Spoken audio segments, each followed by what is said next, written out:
평소에 부모님으로부터 화내지 마라 많이 들었고, 화를 내면 다른 사람과 관계가 끊어질까봐 두렵고 상실감이 커질까봐 안으로 삭힌다. 분노가 무엇을 향한 건지, 누구를 향한 건지, 어디를 향해 어떻게 표출해야 되는 건지 잘 모르겠다. 이 불구덩이를 자꾸 뱉어나고 개헌해 보아도 잘 되지가 않는다.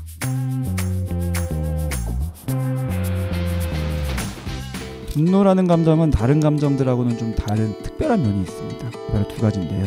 하나는 숨기는 감정이라는 거예요. 뭐 얼마나 대단한 감정이길래 그렇게 숨기려고 분노로 겉을 포장하느냐, 흔한 것들 위주로 저는 써봤습니다. 이제 사연을 보도록 하겠습니다. 클로이드 킴님, 속에 분노가 있다, 표출은 안 한다. 그 분노와 관련된 게 자책감, 내 잘못이 있으면 너무 자책을 하고 잘못이 없어야 된다는 강박이 있고, 최근에도 부모님한테 뭔가 교재 잘못시켰다고 꾸중 들었고, 그때 너무 감정이 안 좋아서 화내고 싶었는데 또 참았고, 평소에 부모님으로부터 화내지 마라 많이 들었고, 화를 내면 다른 사람과 관계가 끊어질까봐 두렵고 상실감이 커질까봐 안으로 삭힌다. 짧은 사연이지만 분노가 속에 있고 분노 이면에 있는 감정들을 잘 살펴보신 느낌이 듭니다. 힌트 중에서 추정을 해보면 수치심이 우선은 많이 추측이 되죠. 굉장히 부끄러운 느낌이 듭니다. 특히나 어렸을 때부터 자주 혼나고 그랬으면 수치심에 많이 길들여지게 돼서 수치심에 압도가 되고 화가 나요. 근데 화를 또 낼 수도 없어요. 화내지 말라라는 말을 많이 들어서. 근데 화내면 또 혼나니까. 그리고 화를 내면 다른 사람과의 관계가 끊어질까봐 두렵다. 두려움이라는 감정. 근데 이것도 그냥 생긴 두려움은 아닐 겁니다. 그러니까 한번 연상을 해보세요. 왜 그런 인식을 하고 있는 걸까? 화를 낸다고 관계가 끊어지는 게 아닌 거거든요. 일반적으로는. 건강한 관계에서 화를 서로 낼 수 있어야 된다라고 설명을 드린 거고, 그 이면에 있는 감정을 상호작용하는 게 건강한 관계고 존중인 건데, 그 과정 자체가 아예 용납이 안 되는 거. 한번 의문을 가져보세요. 내가 왜 이런 생각을 당연하게 가지고 있지? 보통은 그런 가르침만 있지가 않고요. 그 가르침을 전하기 위한 내 감정이 자극되는 반복되는 행동도 있습니다. 굉장히 무섭게 하셨을 수도 있고, 또는 나한테 굉장히 손해가 되도록 어떤 벌을, 내 행동에 제한을 주셨을 수도 있고, 그때 경험한 나의 감정들이 있을 수도 있고, 수치심일 수도 있고, 두려움일 수도 있고, 또는 외로움일 수도 있고, 관계가 끊어지거나 멀어지는 그런 상실감이라고 표현하셨지만 결과적으로는 상실감일 수 있지만 순간적으로는 굉장한 외로움일 수도 있고, 그리고 감정 표현이라는 거는 누구든지 소망을 하는 부분이기 때문에 특히나 부모님과의 관계에서는 자연스럽고 긴밀한 감정 소통을 누구든지 원해요. 왜냐하면 그래야지만 의존 욕구가 충족되기 때문에. 한데 거기서 좌절을 경험하는 거라서 좌절감일 수도 있고, 이 부분을 잘 해결하시는 게 너무 중요해요. 앞으로 살아가실 때 다른 사람들과의 관계에서 건강한 관계를 맺을 때. 달빛님, 누군가 나를 가르치려고 하고 만만하게 볼 때 너무 화가 난다. 근데 그럴 때 나 자신에게도 화가 난다. 내가 병을 앓은 후에 말이 어눌해지고 말할 때마다 미갈식되고 단어 생각 안 나고 목소리도 작고 부자연스럽고 눈 마주침도 어렵고, 이런 어려움 예전 사연에서도 말씀하셨는데, 근데 그런 부분과 앞에 얘기하신 누군가 날 가르치려고 할 때 만만하게 볼 때 화가 난다, 이게 어떻게 보면은 연결이 되는 것 같기도 한데 연결이 또 안 되는 것 같기도 하거든요. 그래서 그 뉘앙스를 잘 설명해 주시면 좋을 것 같아요. 내가 어떤 관련성으로 표현을 하고자 했는지, 내가 말이 잘 안 된다, 그거랑 상대방이 날 가르치려고 하고 만만하게 보는 거랑 어떤 관련성이 있는지 하셨네요. 말을 제대로 못하고 사람들이 나를 안 좋게 보는 게 너무 화가 나기도 하고 수치스럽다, 말하는 것 자체가 힘들다. 네, 역시 이면의 감정들 중에서 수치심을 표현을 해주셨고요. 제 추정에는 상실감도 추정이 돼요. 본인이 예전에는 말을 잘했다, 그런 내가 가졌던 능력들이 상실된 느낌이 아마 있을 거고, 내가 그 상실감에 굉장히 힘들고 괴로운데 그거를 건드리면은 또 그게 수치심으로 이어질 수 있고, 그거를 내가 해결하려고 굉장히 노력을 하는데도 안 돼서 무력감이 들 수도 있고 좌절감이 들 수도 있고, 그 관계가 어떤지 모르겠지만 상대방이라는 사람이 처음부터 나를 만만하게 보는 사람이 아니라 내가 신뢰했던 사람이라면 배신감이 들 수도 있고, 그런 식으로 관계가 긴밀해지지 않고 그런 느낌 때문에 외로움이 들 수도 있고, 뭐 이런 식으로 다 이어질 수 있어요.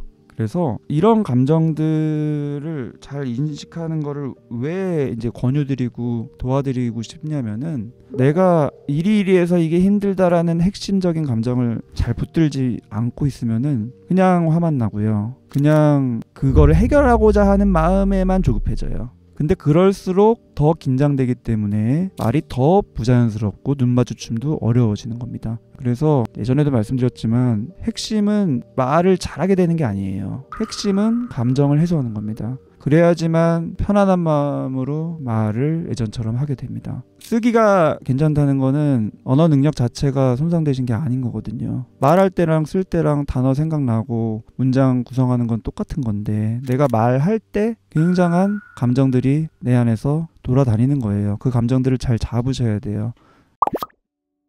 이렇게 뭐 감정을 인식해라, 감정을 잡아라 이런 표현들을 드리지만 그게 머리로 이해하라는 얘기가 아닙니다. 최근 영상에도 제가 제목을 그렇게 달았는데 제발 감정을 분석하지 말라고 거기서 좀 의문을 가지시는 분들이 많은 것 같았어요. 이해하라고 해놓고서 왜 분석하지 말라고 하냐, 그 설명을 충분히 못 드리는 것 같은데 감정을 머리로 이해하고 끼워 맞춰서 분석하고 이거는 그 과정은 될 수 있어요. 지금 제가 여기서 힌트로 드린 것들도 그런 과정인 거지 궁극적인 목적이 아닙니다. 궁극적인 목적은 뭐냐면 느끼는 거예요. 감정은 내가 느껴야지 해결돼요. 안 느끼려고 발버둥치면 계속 그 영향을 받아요. 근데 이게 참 힘든 이유가 뭐냐면은 내가 안 느낀 이유가 있는 거라서 그만큼 괴롭기 때문에 안 느끼고 분노로 치환했던 건데 그걸 느껴야 돼요. 그래서 굉장히 거기서 많은 분들이 이제 어려움을 겪습니다. 개인 상담을 하더라도 그 지점에서 어려움을 겪어요. 초반에는 오히려 막 이해가 잘 돼. 근데 그거는 과정의 일부고 궁극 목적지는 그 감정을 이제 다시 꺼냈으면 그걸 느껴야 되는데 이제 그 과정에서 많이들 힘들어하세요. 거기서 또 떨어져 나가고 괴로우니까. 근데 그게 돼야지만 그 괴로움이 비로소 해소가 됩니다. 그게 감정 해소예요. 마지막 사연인데 다뤄보도록 하겠습니다. 분노가 무엇을 향한 건지 누구를 향한 건지 어디를 향해 어떻게 표출해야 되는 건지 잘 모르겠다. 이 불구덩이를 자꾸 뱉어나고 개헌해 보아도 잘 되지가 않는다. 친구 관계에서 내가 남자친구 생김부터 좀 멀어지고 거리감이 근데 너무 싫었고 나중에 헤어지고는 다시 가까워지고 싶었는데 잘 안 되고 그냥 자기는 느슨한 게 좋다고 하고 근데 나는 그 거리감이 너무 괴롭고 그러니까 상처받기 싫어서 거리감 유지하면서 점점 멀어지려고 그랬는데 가면을 쓰고 표현을 안 하는 거죠. 근데 표현을 안 하려고 가면을 써도 결국에는 감정은 무의식적으로 상호작용이 돼서 툭툭 내뱉는 말에 감정이 실리는 거고 눈치채고 관계 꼬이고 그러다가 내 이면의 감정을 묻길래 가면을 벗고서 이제 다 얘기를 했더니 갑자기 그렇게 다 쏟아내면 어떡하냐고 화내고 비난하고 그래서 예전에 관계 좋았던 시절로 돌아갈 수도 없고 느슨한 건 내가 싫고 느슨한 게 싫다는 나를 상대는 숨막혀 하고 그래서 이제 너무 화가 나시는 거. 그동안 내가 그렇게 상처받고 헤어지지 않으려고 가면 쓰면서 노력했던 게 생각나면서 허무하고 짜증나고 죽여버리고 싶을 정도의 분노를 표현하셨고 근데 상담 선생님은 아빠와 가족을 향한 감정이 친구를 향한 감정과 오버랩돼서 그렇다는데 모르겠다. 아빠가 나한테 가했던 폭력 어떻게 해야 되냐, 또 싸워야 되냐, 이미 싸워봤고 감정 표현도 해봤지만 자기 말만 하고 변명하고 안 된다. 아빠의 관계에서 생긴 분노를 종식시키고 정말 누군가 진정으로 애정을 주고받으며 깊은 관계를 맺고 싶다 표현을 하신 겁니다. 이해가 참 잘 돼요. 굉장한 감정적인 괴로움들이 동반되셨을 것 같고 그게 분노라는 표면적인 현상으로 많이 본인에게 경험됐을 것 같아요. 근데 이 분노가 누구를 향한 거냐, 쟤를 향한 거냐, 뭐 나를 향한 거냐, 뭐 아빠를 향한 거냐, 뭐 이런 식으로 그 방향성을 이해하는 측면으로 접근하는 게 아니라 분노의 이면에 어떤 감정들이 얼만큼의 괴로움으로 어떤 색깔로 어떤 각도로 어떤 질감으로 있는 거냐를 관심을 가지셔야 돼요. 그리고 이 분노의 해결도 어떻게 표출해야지 이게 해결될 거가 아니라 이미 경험하셨잖아요. 아무리 뱉어내도 개헌해봐도 안 된다. 아까 설명드린 대로 이면에 있는 감정들을 섬세하게 접근해서 아파도 인식하고 느끼고 해야지 해결되고 상담도 받고 계시기 때문에 그 방식이 뭔지 아마 아실 텐데 누구든지 그래요. 어떤 방식으로 해야 되는지는 내가 어렴풋이 알면서도 그 방식대로 하기가 싫어요. 그게 감정입니다. 역시 힌트로 삼아보시면 좋을 것 같아요. 아까 설명드린 이면의 감정들이 수치심은 부끄러운 느낌이지만 관계에서 멀어지는 것 자체 나는 이만큼 긴밀한 관계를 경험하고 싶은데 상대는 느슨함을 유지하고 싶은 것 자체가 나한테는 나 별로 그만큼 안 좋아하나? 내가 별론가? 이런 식으로 스스로 위축되는 부끄러운 느낌이 들 수 있을 것 같아요. 상실감 당연히 지금 표현을 많이 해주신 거고 좌절감, 본인의 노력, 가면까지 써가면서 거리감 두면서 엄청 노력한 건데 허무하고 짜증나는 거 아니에요? 이게 좌절된 거예요. 내가 목표로 했던 것들이 결국에는 도달을 못했으니까 좌절감. 그다음에 배신감. 당연히 지금 이게 배신감이죠. 내가 굉장히 신뢰했던 사람에게 상처받았으니까 배신감으로 이어질 수 있을 거고, 이게 당연히 표면적으로는 분노로 치환되는 거고. 무력감. 내 힘으로는 이 문제를 해결할 수 없다고 느낄 때, 지금 계속 이 사연에서 상담 선생님이 어떤 팁도 주셨지만 이거 아무리 해도 안 된다, 뭐 어떻게 하냐, 예전에 아빠가 가한 폭력 지금 뭐 어떻게 하냐, 표현 지금 해봤자 안 되는 거예요. 무력감. 표현을 해봤더니 자기 말만 하고 사과조차 변명식으로 하고 안 되는 거. 그 다음에 외로움. 당연히 지금 근본적으로는 굉장한 외로움이 있으시죠.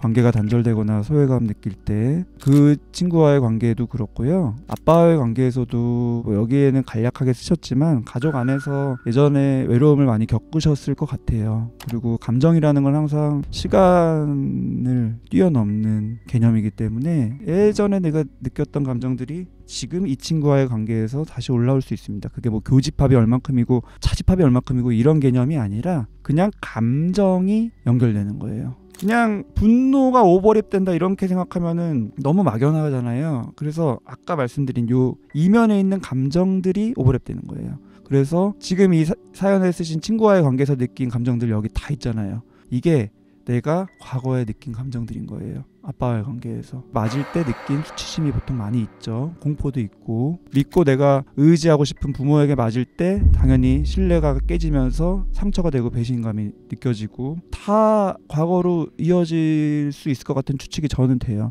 근데 이거는 저의 추측인 거고, 본인은 더욱더 선명하게 더욱더 구체적으로 많은 경험들이 있기 때문에 그 이면의 감정들이 아주 섬세하게 이미 본인 마음 안에 있겠죠. 좀 헤아려 보시는 작업을 상담하고 계시니까 하시면 좋을 것 같아요. 근본적으로 내가 답답해하고 해결 안 되는 느낌 받았던 그 부분을 점점 해결받는 느낌을 분명히 경험하실 거니까 상담에서 그런 관점에서 표현들을 쭉쭉쭉 해보셨으면 좋겠습니다.